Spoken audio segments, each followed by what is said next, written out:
안녕하세요. 함께행보원교회 종련 목사입니다. 9월 17일 아침 기도회 시작하겠습니다. 사무엘하 1장 1절에서 16절의 말씀입니다. 사울이 죽은 뒤에 다윗이 아말렉을 치고 시글락으로 돌아와서 이틀을 지냈다. 사흘째 되던 날 한 젊은 사람이 사울의 진에서 왔다.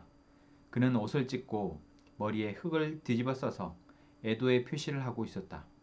그가 다윗에게 와서 땅에 엎드려서 절을 하니 다윗이 그에게 물었다. 너는 어디에서 왔느냐?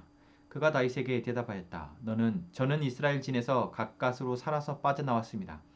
다윗이 그에게 다시 물었다. 무슨 일이 일어났는지 어서 나에게 알려라. 그가 대답하였다. 우리의 군인들이 싸움터에서 달아나기도 하였고 또 그 군인들 가운데는 쓰러져 죽은 사람도 많습니다. 사울 임금님과 요나단 왕자께서도 전사하셨습니다. 다윗이 자기에게 소식을 전하는 그 젊은이에게 다그쳐 물었다. 사울 임금님과 요나단 왕자께서 전사한 줄을 내가 어떻게 알았느냐? 다윗에게 소식을 전하는 젊은이가 설명하였다. 제가 우연히 길보아 산에 올라갔다가 사울 임금님이 창으로 몸을 버티고 서 계신 것을 보았습니다.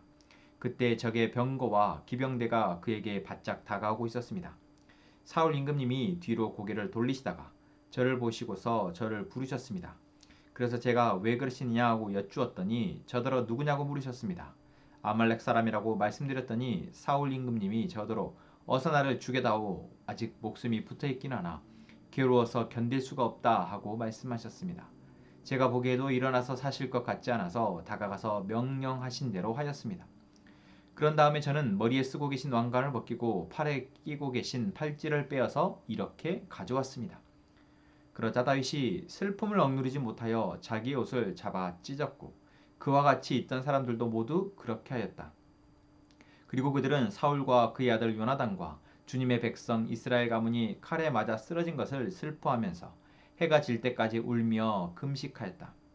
다윗이 자기에게 소식을 전하여 준 젊은이에게 너는 어디 사람이냐 하고 물으니 저는 이스라엘 땅에 거주하는 아말렉 사람 곧 외국인의 아들입니다 하고 그가 대답하였다. 다윗이 그에게 호통을 쳤다. 내가 어떻게 감히 겁도 없이 손을 들어서 주님께서 기름을 부어서 세우신 분을 살해하였느냐? 그리고 다윗이 부하 가운데서 한 사람을 불러서 가까이 가서 그를 쳐 죽여라 하고 명령하였다. 명령을 받은 그 사람이 그를 칼로 치니 그가 죽었다. 그때 다윗이 죽어가는 그를 두고 이렇게 말하였다. 내가 죽는 것은 너의 탓이다. 내가 너의 입으로 주님께서 기름을 부어서 세우신 분을 제가 죽였습니다 하고 너의 죄를 시인하였다. 아멘. 오늘부터 저희는 사무엘 하 말씀을 묵상하게 됩니다. 사무엘 상은 지난 5월 달에 저희가 함께 말씀을 나누었었죠. 그리고 이제 조금 시간이 지났지만 사무엘 상의 마지막은 바로 사울의 비극적인 죽음, 사울 가문, 사울과 아들 요나단의 이 비극적인 죽음으로 사무엘 상이 마쳐집니다. 바로 사무엘 하 1장은 사울이 죽은 뒤에라는 어떤 시간적 배경을 이야기하고 있습니다. 사울이 그렇게 죽었을 때 다윗은 아말렉과 전쟁을 치르고 있었습니다. 물론 이 아말렉과의 전쟁이 이스라엘을 위한 전쟁은 아니었습니다. 하지만 다윗은 자신이 도망자 신세 가운데에서 이제 마땅히 자기에게 주어진 어떤 아말렉 사람들과의 전쟁을 감당하고 있었고 그것이 이제 마쳐지고 나서 사울과 요나단의 전사 소식을 듣게 됩니다. 여러분, 다윗은 지금 사울을 피해서 수년째 도망자 신세로 있습니다. 그리고 다윗은 사무엘을 통해서 기름 부어졌습니다. 다윗이 그것을 모르지 않습니다. 하나님이 자신을 어떻게 생각하고 계시며 하나님이 자신을 어떻게 쓰실 것인지, 좀 더 구체적으로 하나님이 자신을 이스라엘의 왕으로 언젠가는 쓰실 것이다 라는 마음을 한편에 품고 다윗은 지금 도망자로서 살아가고 있었을 것입니다. 자, 그때 자기를 죽이려 하는 이 사울 왕의 전사 소식을 들었다면 마땅히 안도하거나 또는 조금 더 나아가자면 기뻐하지 않을까 싶습니다. 나의 원수된 사람이 이제 망했다라는 것. 다윗의 시들을 보면 자신을 괴롭히는 원수들에 대해서 그들을 망하게 해달라. 하나님 왜 그들을 이렇게 내버려 두시냐 라고 어떤 탄원하는, 하소연하는 시들이 참 많은 걸 봅니다. 그런 다윗의 시를 생각해 볼 때 다윗의 원수인 사울이 죽었다라는 소식을 들으면 마땅히 기뻐하거나 적어도 안도하는 것이 자연스러운 반응이지 않을까 싶은데, 오늘 여러분 우리가 사무엘하 1장에서 읽게 된 다윗의 모습은 어떻습니까?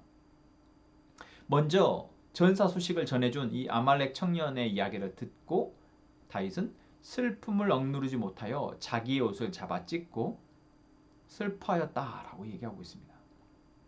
그러며 해가 질 때까지 울면서 금식까지 하였다라고 오늘 사무엘하는 기록하고 있습니다. 전혀 안도하거나 또는 기뻐하는 사람의 모습이 아닙니다. 물론 다윗은 사울을 2번이나 죽일 기회가 있었지만 하나님이 세우신, 기름 부어 세우신 왕을 죽일 수 없다라는 이유로 죽이지 않았던 다윗이기에 이 사울의 죽음에 있어서도 조금 어떤 안도나 기쁨보다는 그저 조금 짠한 마음 또는 그저 서운한 마음 정도는 있을 수 있지만, 이토록 옷을 찢고 슬퍼하는 것, 금식하며 슬퍼하는 것은 조금 선뜻 이해가 되지 않습니다. 어떻게 그럴까요? 다윗의 마음은 어떠한 마음이었기에 이 사울 왕의 죽음을 이토록 처절하게 슬퍼하고 애도하고 있습니까? 다윗의 이야기를 보자면 계속해서 다윗은 사울이 하나님이 기름 부어 세우신 종이라는, 왕이라는 말을 사용합니다. 다시 말하면 사울은 다윗에게 있어서 자기를 죽이는 사람도, 죽이려 하는 사람도 아니고 자기의 친구 요나단의 아버지도 아니며 자신을 이렇게 도망자 신세로 만드는 원수와 같은 사람도 아닌 것입니다. 다윗에게 사울 왕은 오로지 무엇입니까? 하나님이 기름 부어 세우신 왕입니다. 그리고 그 뒤에 말씀에서도 이렇게 얘기하고 있죠. 이 사울, 이스라엘 땅의 이 슬픔에 대해서 이야기합니다. 사울 왕이 죽은 것은 단순히 그냥 한 개인, 악을 행했던, 하나님에게서 떠났던 한 사람의 죽음이 아니라 이 이스라엘의 슬픔이다 라고 다윗은 받아들이고 있는 것입니다. 이것이 바로 다윗이 이토록 슬퍼하는 이유입니다. 단순히 한 사람의 죽음이 아니라, 또한 자기의 친한 친구인 요나단의 죽음을 슬퍼하는 것이 아니라, 하나님이 세우셨고 하나님이 쓰셨던, 그러나 하나님을 떠났던 이 한 사람의 죽음을 하나님의 마음을 가지고 애통해하고 슬퍼하고 있다라는 것이죠. 저는 이 다윗의 모습을 보면서 우리는 우리의 상황을 어떻게 바라보고 어떻게 느끼는가 한번 생각해 봅니다. 내가 처한 상황, 내게 기쁜 일이면 좋은 거고 내게 슬픈 일이고 내가 힘든 일이면 안 좋은 거고, 우린 이렇게 받아들이고 해석하고 하는데, 만약 다윗의 마음을 우리가 생각해 보자면 우리는 우리의 상황 가운데에서 벌어지는 일들을 단순히 내게 좋고 안 좋고가 아니라 하나님의 마음, 하나님의 시선으로 바라볼 수 있었으면 좋겠다. 그래서 비록 나에게 좋은 일이지만, 나에겐 너무나 큰 이득이 되지만 그 일 가운데 하나님이 어떻게 여기시는지, 원수와 같던 사람이 망했지만 그 망함에 대해서 내가 그냥 마냥 기뻐하는 것이 아니라 한 영혼이 죄악 가운데에서 고통스럽게 죽어가는 것, 또는 한 영혼이 고통을 당하는 것을 보며 단순히 기뻐하기보다 긍휼히 여기는 마음이 우리 안에 있기를 바랍니다. 다윗의 마음이 그러했습니다. 다윗은 하나님의 마음으로 이 사울의 죽음을 안타까워합니다. 하나님의 시선으로. 비록 하나님을 떠났지만 이스라엘의 왕이었던 이 사울의 죽음을 다윗은 슬퍼하고 애통해하고 있습니다. 이것이 바로 하나님을 사랑하는 사람의 이웃을 향한 온당한 마음인 것 같습니다. 내게 잘 대해줬던 사람을 죽음, 내게 잘 대해줬던 사람의 아픔에 대해서 우리는 같이 아파하고 힘들어하는 것, 어쩌면 그것은 우리에게 쉬운 일일 것입니다. 그러나 나를 아프게 하고 나를 힘들게 했던 사람일지라도 그 사람의 죽음에 대해서 또는 그 사람의 안 좋은 일에 대해서 내가 내 안에 긍휼의 마음이 있다면, 여러분, 이것이 진정 하나님의 사랑이 내 안에 역사하고 있는 증거가 아닐까. 오늘 우리가 이것을 위해서 기도했으면 좋겠습니다. 하나님, 우리가 우리의 상황, 우리와 함께 살아가는 사람들 사이에서 나의 감정, 내 주관적인 감정 또는 내게 선뜻 먼저 들어지는 생각과 판단이 아니라 하나님의 마음, 하나님의 생각, 하나님의 시선으로 바라보고 그것에 함께 기뻐하고 함께 아파하고 그렇게 사랑의 마음을 갖는 저희가 될 수 있도록 그것을 위해서 우리 함께 기도합시다. 하나님, 오늘도 우리에게 하나님을 알게 하시고 하나님의 마음을 느끼게 하시며 또한 그 마음으로 살아가는 것이 무엇인지 말씀을 통해서 이야기하시니 감사합니다. 주님, 우리가 우리의 개인적 감정이 아니라 순간적인 감정이 아니라 하나님이 마음으로, 하나님의 심정으로, 하나님의 시선으로 우리의 상황을 바라볼 수 있게 하여 주옵소서. 그리하여 나와 함께 살아가는 사람들을 긍휼한 마음으로 대할 수 있도록 주님, 그러한 은혜를 우리에게 베풀어 주옵소서.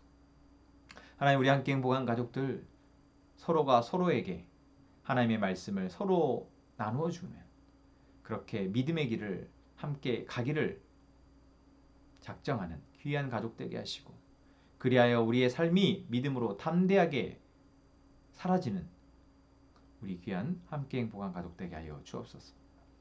하나님, 최성희 형제, 하나님께서 직장에서 또한 일하고 있는 사업처에서 또한 가정의 가장으로서 쉽지 않은 삶의 무게들을 견디고 감당하게 하시니 감사합니다. 육체적으로 건강하게 지켜주시고 마음과 또한 지혜로 하나님의 가정과 또한 직장에서와 교회에서 그 선한 영향력을 계속해서 발휘할 수 있는 귀한 우리 재성이 형제님 될 수 있도록 붙잡아 주옵소서. 하나님께서 사랑하는 귀한 문지연 자매님, 하나님이 그 일하시는 그곳에서 하나님을 더 가까이 알고 느끼며 또한 고백하게 하시니 감사합니다. 주님, 그 사업자 가운데 하나님의 뜻이 있어 지금까지 하나님이 이끌어 오신 것을 믿사오니 이제는 이 이후의 시간 가운데 또한 하나님의 선하신 인도를 보고 이제 한 걸음 더 나아갈 수 있도록 하나님 일하여 주옵소서. 또한 교회에서 또한 가정에서 일하는 곳에서 그 사명을 잘 감당할 수 있도록 건강을 지켜 주옵소서. 하나님, 공부하고 있는 연비자매 하나님께서 그 지난한 시간 가운데 함께 하시며 그 마음을 지켜주시니 감사합니다. 하나님 주신 지혜로 공부하게 하심 또한 감사합니다. 이 시간이 더디 가는 것 같고 끝나지 않을 것 같은 이 시간, 하나님이 그 마음 가운데 함께 하심으로 천년이 하루같이 그 시간을 잘 보내며 또한 그 다음 이제 스텝으로 나아갈 수 있도록 그 다음 스텝으로 나아갈 때 정말 하나님의 일하심을 고백하며 나아갈 수 있도록 주님 도와 주옵소서. 하나님께서 사랑하는 귀한 사내 형제 나라의 군인으로서 복무하고 있는 중에 하나님을 만나게 하시고 하나님이 사내 형제를 어떻게 지키고 계시는지 그 살아있는 간증이 사내 형제 입술에서 주변에 있는 동료들에게로 가족에게로 나올 수 있도록 주님 역사하여 주옵소서. 하나님께서 이 시간 우리 함께 행복한 가족들의 기도의 제목을 알고 계시고 또한 우리의 간구를 듣고 계심을 감사합니다. 하나님의 뜻이 우리에게 밝히 알려져 이제는 그 뜻을 의지하며 우리가 오늘의 삶을 살아가게 하여 주옵소서. 예수님의 이름으로 기도합니다. 아멘.